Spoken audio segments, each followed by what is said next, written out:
Demarcus Robinson, perfect pass. They take a lead 17-10. But Younghoe Koo lines up for the 39-yard field goal. He misses it. Kansas City wins.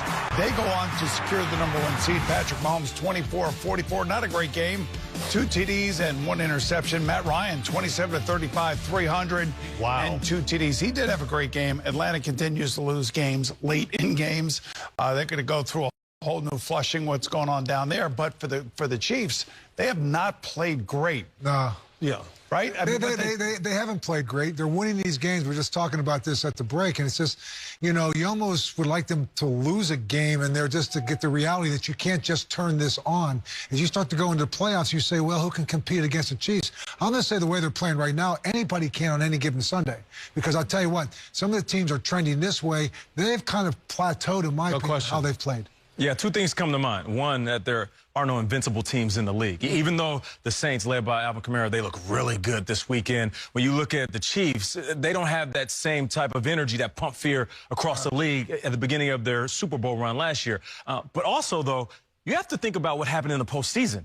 They were down against the Texans. They were down against the Titans in the Super Bowl. They were down against the San Francisco 49ers. So for them to win games like this, if I'm the Chiefs, this is part of the course, and I'm good with it. You know, the sign of a really good team is just to win a game when you're not emotionally involved or you're not at your best, which they do. But I'll tell you, when I watch them, and just like last week down in New Orleans, when's the last time you saw Patrick Mahomes get hit like he did against the Saints? Probably never. Good point. And even today, you know, as you watch the game, Mahomes is always scrambling. And the thing it's the offensive line. Yeah. That offensive line is just not standing up to the standard you really want to let them do these things. So it's going to be interesting to watch. You guys are the experts. I get it.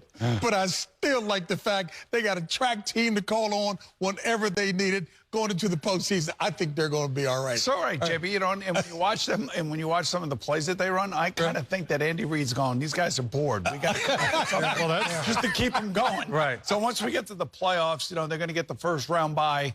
They'll be ready to rock and roll. They'll be healthy, and that will be the thing that going into it, they're going to want to repeat.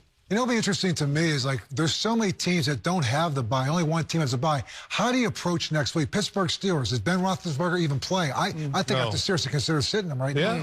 Josh Allen, does he even play next week? I would consider sitting him. So, you know, decisions for the coaches in this next week will be very interesting to see what is important to them, and as the health of their team take priority over playing at 17. How do you make that decision as a coach with those guys you mentioned, Coach? Oh, I would not play him. I would right now. This has been a long year. It's been a challenging year.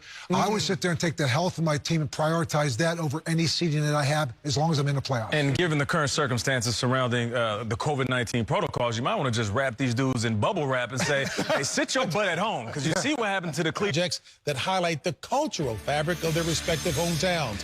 Last month, Lowe's, the Dallas Cowboys, and the Boys and Girls Clubs of America partnered to refurbish a Dallas home for a local family in need, all in time for the Thanksgiving holiday. Special thanks to Cowboys wide receiver CeeDee Lamb, member of the Lowe's home team. Phil. Well, here we go. Bears at the Jacksonville Jaguars. Mitchell Trubisky and the Bears control their own playoff destiny. Opening possession in the second half, Mitchell Trubisky fakes the handoff, rolls out, and keeps it himself for a 6-yard score to make it 20-10 Chicago. Now Mitchell Trubisky takes advantage of a falling guy that falls down, and he finds Jimmy Graham alone in the end zone for a 22-yard touchdown, their second hookup of the day, part of 31 straight points by the Chicago Bears, and they end up winning 41-17. Solid day by Mitchell Trubisky, but also David Montgomery running the football once again for this Bears offense. And that's been a big change for them because they've been healthy. Take a look at the NFC playoff picture here. You can see Green Bay, huge game tonight versus the Tennessee Titans. New Orleans already got to 11-4. Seattle and the Rams are playing right now. If Washington wins, they will win the NFC East. They are trailing 6-0 right now, and you can see moments ago in this game between Washington and Carolina. Yep.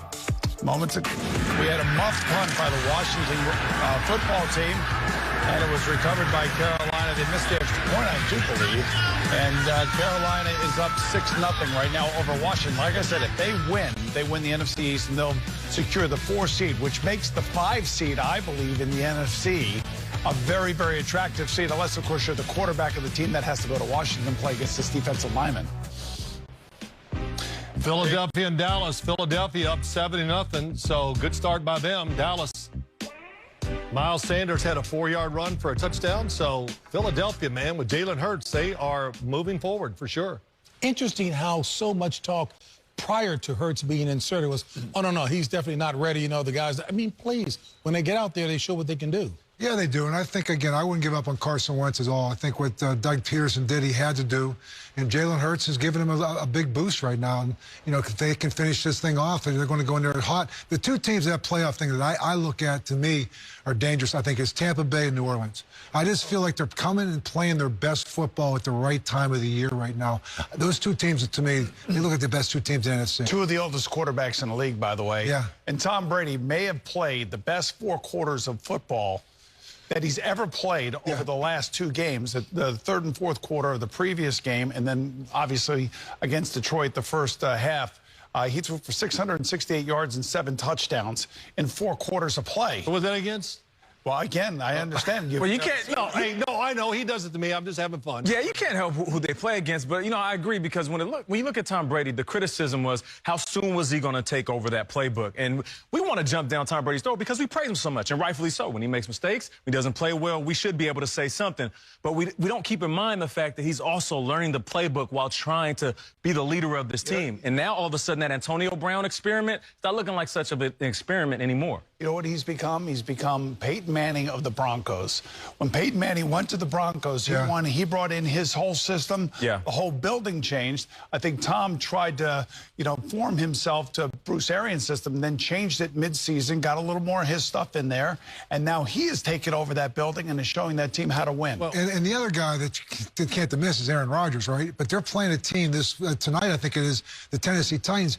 What was the one team that beat them last year when you got to the playoffs? The San Francisco 49ers. What did they do? Ran the ball. Ran the ball. We're going to find out a little bit tonight with Derrick Henry. Had they been able to, you know, who the Packers really are? That problem. Bill, you said it. Tampa Bay and New Orleans are both big threats. I've really never jumped off the Tampa Bay bandwagon the whole year because you can see what they've become. They got a good offensive line, a good defensive front. The wide receiving core is ridiculous. Yeah. So, and Tom Brady, I saw Bruce Arians' offense yesterday. They were pumping that thing down the field, but Brady is smart. When it's not there, he'll throw it short.